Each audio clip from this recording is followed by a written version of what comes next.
Welcome to mister భక్తి TV. నేను మీ నవీన్.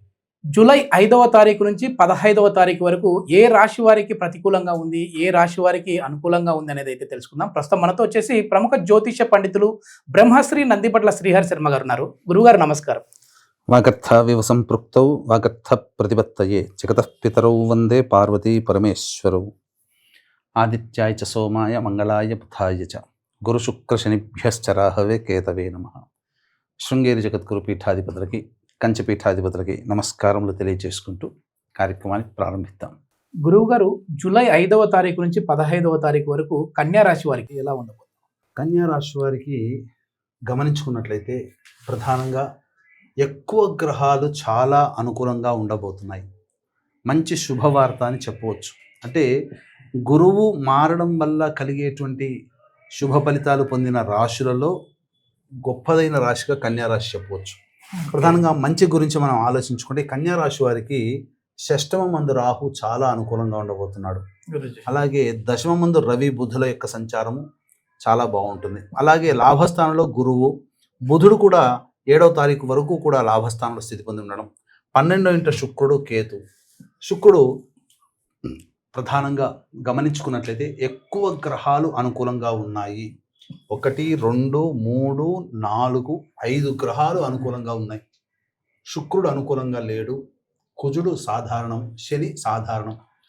కాబట్టి మంచి ప్రగతి ఈ కన్యా రాశిలో జన్మించినటువంటి వారికి జీవితంలో అభివృద్ధి ఉంటుంది. ముఖ్యంగా ఉద్యోగార్థులకి, నిరుద్యోగస్తులకి ఉద్యోగం లభించి తీరుతుంది. ప్రయత్నం చేస్తే అంతా శుభ ఫలితాలే.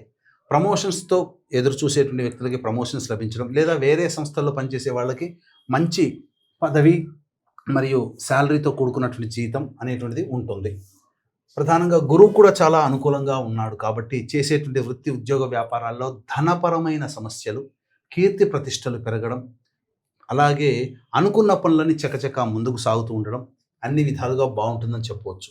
ఇక రాహువు ఈ యొక్క షష్టమ స్థాన సంచార ప్రభావం అనుకున్నటువంటి పనులలో ముందడుగు వేసి, ధైర్యంగా ముందడుగు వేసి ప్రయత్నాలలో సఫలీకృతులు కావడానికి రాహు యొక్క బలం తోడ్పడుతుంది. కానీ శని సప్తమ స్థానంలో ఉండి రాశిని వీక్షిస్తుంటాయి.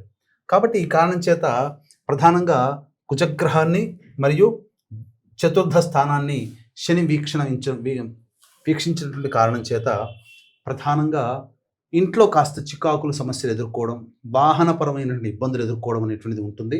ఇతరులతో తరచూ, ముఖ్యంగా సోదర సోదరీమణులతో తరచూ సమస్యలు ఎదురయ్యే అవకాశాలు ఈ యొక్క శని సంచార ప్రభావం, కుజ సంచార ప్రభావం వలన కలుగుతుందని చెప్పవచ్చు.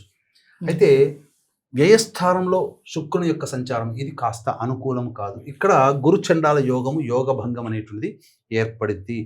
ఈ కారణం చేత వివాహ సంబంధమైనటువంటి విషయాల్లో పెళ్లి కోసం ప్రయత్నం చేస్తున్న అబ్బాయిలకి, అమ్మాయిలకి కాస్త ఒడిదుడుకులు ఎదుర్కొనే అవకాశము, ప్రేమికుల మధ్య, దంపతుల మధ్య పొరపచ్చాలు వచ్చే అవకాశము గోచరమవుతుంది. ఇది ప్రధానంగా చెప్పవచ్చు. కేతువు ఎలాగో కొంత అవయోగ కారకుడు, అనుకున్నటువంటి పనులని ఆలస్యం చేస్తుండడం, అడ్డంకులతో ముగుస్తుండడం. శని కూడా సంచార ప్రభావం. ఇది తలచిన కార్యముల పట్ల విఘ్నాలు కలిగించేటువంటి స్థితి తప్ప జీవితంలో గొప్పగా పెద్దగా ఇబ్బందులు ఎదుర్కొనేంతగా ఈ కన్యా రాశి వారికి ఉండదు అని చెప్పవచ్చు.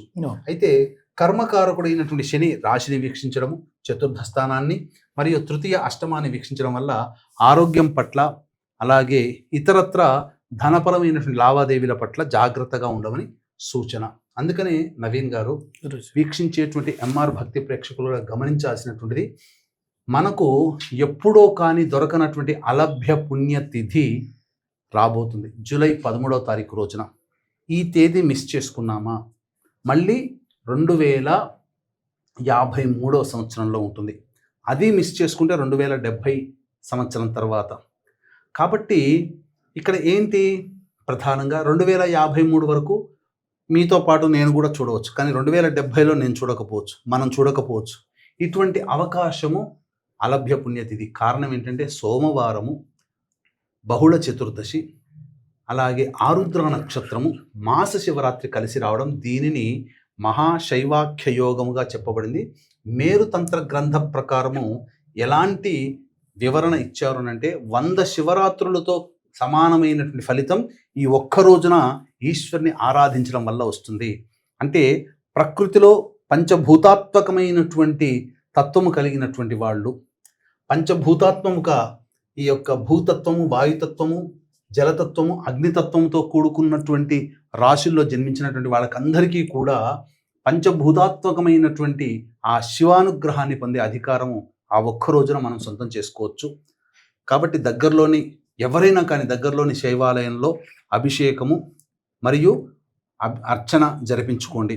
మన పీఠం ఆధ్వర్యంలో జూలై 13వ తేదీన అరుణాచల క్షేత్రంలో కానీ లేదా శ్రీకాళహస్తీశ్వర క్షేత్రంలో కానీ మీ జాతకరీత్యా కలుగు విద్య, వివాహ, ఉద్యోగ, దాంపత్య, అనారోగ్య సమస్యలు, అలాగే మేష, మిథున, కర్కాటక, సింహ, కన్య, వృశ్చిక, ధనస్సు, కుంభ, మీన రాశిలో జన్మించిన వారికి శనిదోష నివారణ పూజలు, ఆరోగ్యం కోసం మృత్యుంజయం, అలాగే శత్రు సమస్యల కోసం సుదర్శన హోమం, కాలభైరవ హోమం, ముఖ్యంగా దారిద్ర్య దోష నివారణకి రుద్రహోమము మరియు ఈ సంబంధించినటువంటి లక్ష్మీ హోమము, ముఖ్యంగా విద్యార్థుల కోసం సరస్వతి హోమం, దక్షిణామూర్తి హోమంతో పాటుగా నవగ్రహాల యొక్క అనుగ్రహం కోసం నవగ్రహ పాశుపత హోమం అనేటువంటిది జరిపించడం జరుగుతుంది.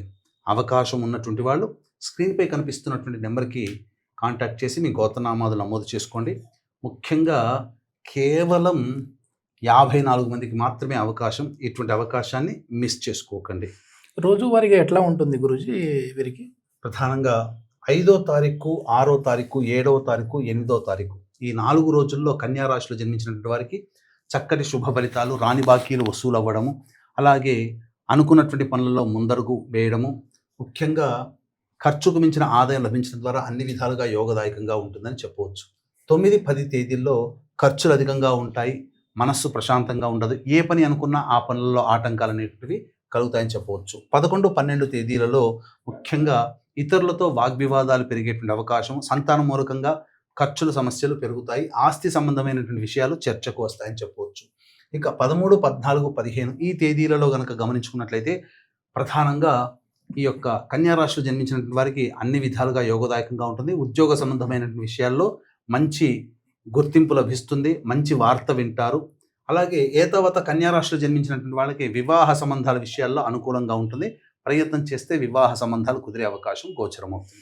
వీరికి శుభ ఫలితాలు రావాలంటే ఏమైనా పరిహారాలు ఉన్నాయి గురూజీ ఈ నెలలో? ప్రధానంగా ఈ శుభ ఫలితాలు పొందాలనుకునేటువంటి వాళ్ళు ప్రతిరోజు గరికతో గణపతికి అష్టోత్తర పూజ చేయడము, సర్వదేవకృత లక్ష్మీ స్తోత్ర పారాయణం చేయడం చాలా శుభమైనటువంటి ఫలితాలు. గుర్తుపెట్టుకొని జూలై 13వ తారీఖు రోజున ఎక్కడ ఉన్నా మీరందరూ బాగుండాలి, మీలో నేను ఉండాలి. కాబట్టి శివారాధన చేసుకోండి. అవకాశం ఉంటే మన పీఠం ఆధ్వర్యంలో జరిగేటువంటి కార్యక్రమంలో గోత్రనామాలు నమోదు చేసుకునే ప్రయత్నం చేయండి. ధన్యవాదాలు గురూజీ. సర్వం శ్రీ ఉమామహేశ్వర పరబ్రహ్మార్పణమస్తు.